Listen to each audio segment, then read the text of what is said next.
Wag na wag mo akong lolokohin dahil matutsugi mo ako. Dear Madam Native Filipina, silent follower niyo po ako ng mga AFAM stories na binabasa niyo. Hihingi lang po sana ako ng payo kung ano po ba ang dapat at sino po ba ang pipiliin ko. Yung first American AFAM ko po ba na 79 years old? Or itong aking Canadian na 55 years old? So madam, ito palang American ay 2 years na po kaming in a relationship. Sakitin na po siya pero tinutulungan niya pa rin ako financially.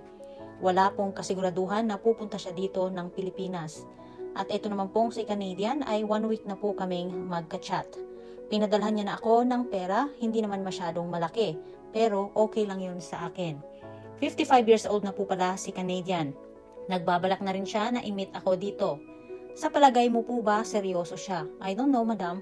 It's for you to find out. 1 week pa lang naman kayong nag-uusap.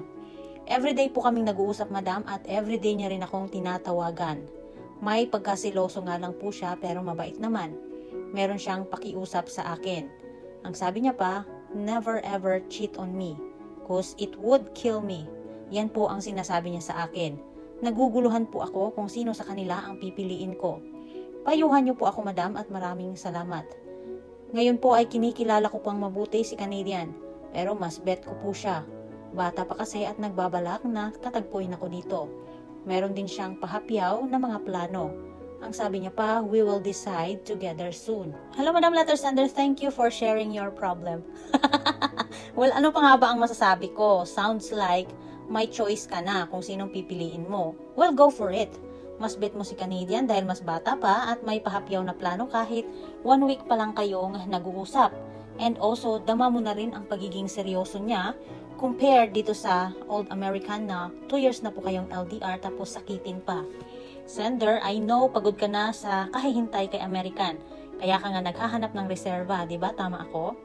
Well, mission accomplished na madam. Kasi nakahanap ka na ng bagong AFAM na ipapalit mo.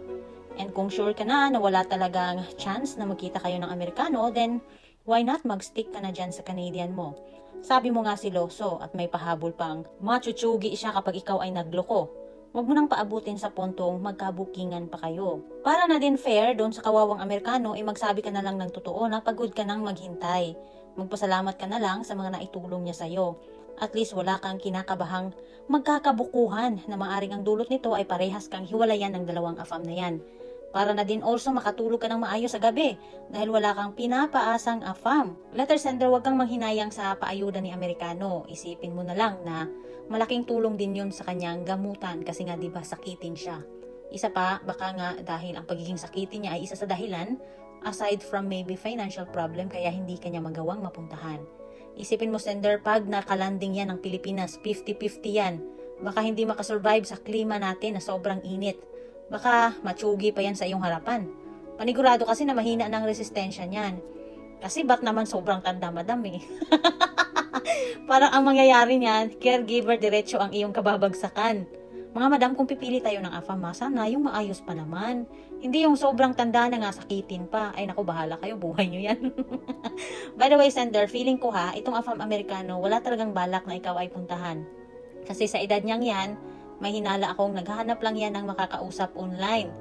Malungkot siguro ang buhay niyan, kaya kanya sinusuportahan kasi bilang kabayaran yun para mag-continue ang inyong usapan at ma-entertain siya, sumaya siya sa araw-araw.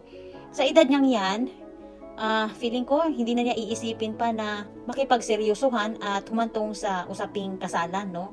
Kasi konting panahon na lang din siya sa mundo mamamaalam na. Kaya sender, maaaring kawawa nga siya kung siya'y maiiwan mo. Pero mas kawawa ka naman kung ikaw ay aasa sa maaaring walang patutunguhan. Kasi ikaw mas bata ka, may future ka pang pinaghahandaan. Siya, palubog na ang buhay niya.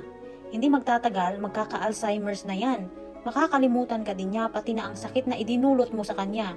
By the way, Madam Letter Sender, kung naaalala mo, may mga senders din ako before na ganitong kaidaran din ang mga kachat nilang AFAM. Hindi nga rin sila nagkita hanggang sa namatay na lang yung AFAM. Napakasakit nun, di ba?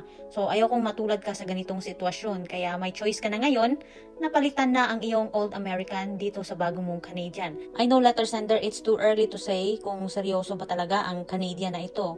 Well, that's why you have to find it out. Sumugal ka. Malay mo naman seryoso na talaga siya. At kung sakali mang pumalpak ang desisyon mong ito, well, pwede ka pa namang humanap ng iba. Good luck sa'yo.